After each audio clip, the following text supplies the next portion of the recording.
Well, hello again. Welcome again to another episode of Down to Earth but Heavenly Minded. I'm your host, Irvish, and today we're going to be continuing on in the book of Numbers, and we're going to be in chapter 5. And the first thing we're going to look at in this chapter, and there's other things in it, but the first thing is unclean people. And the Lord spoke to Moses, saying, Command the people of Israel that they put out from the camp every one who is leprous or has a discharge, and every one who is unclean through contact with the dead. You shall put out both male and female, putting them outside the camp, that they may not defile the camp, in the midst of which I dwell. And the people of Israel did so, and put them outside the camp, as Moses said. As the Lord said to Moses, so the people did. Now we have confession and restoration. And the Lord spoke to Moses, saying, Speak to the people of Israel, when a man or a woman commits any of the sins of the people, committed by breaking the faith with the Lord, and the person realizes his guilt, he shall confess his sins that he has committed, and he shall make full restitution for the wrong, adding a fifth to it, and giving it to him to whom he did wrong.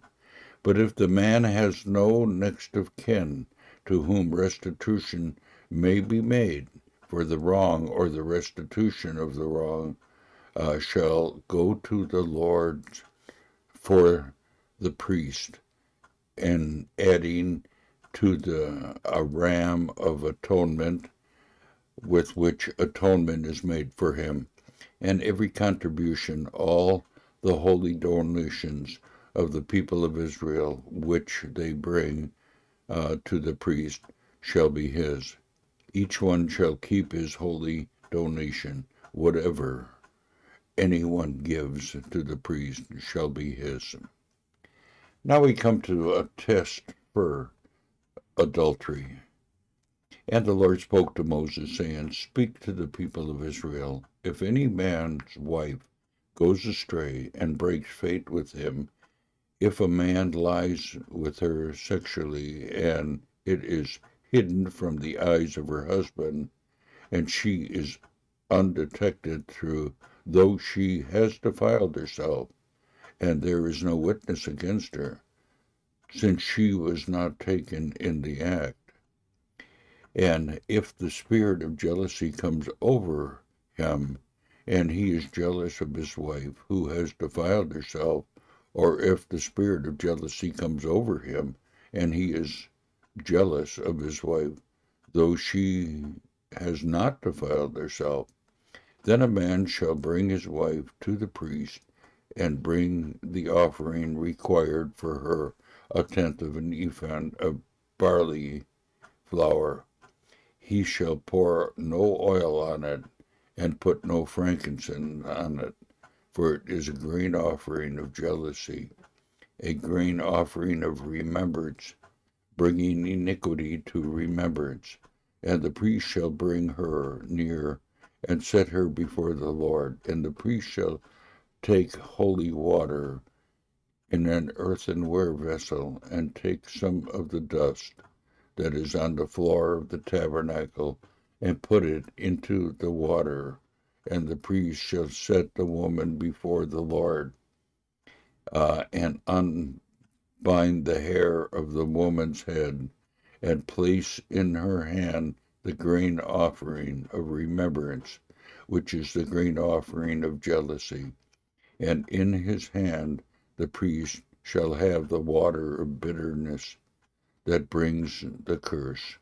And the priest shall and make her an oath, saying, If no man has laid with you, and if you have not turned aside to uncleanness while you were under your husband's authority, be free from this water of bitterness and the bringing the curse. But if you have gone astray, though you are under your husband's authority, and you have defiled yourself, and some man other than your husband has lied with you, then let the priest make the woman take the oath of the curse, and say to the woman, the Lord make you a curse and an oath among your people, and the Lord make your thighs fall away from your body swelled. May the water that brings the curse pass into your bowels and make your womb swell, and the thighs fall away. And the woman shall say, Amen, Amen. So, and that means so be it, so be it. Then the priest shall write these curses in a book and wash them off into the water of bitterness.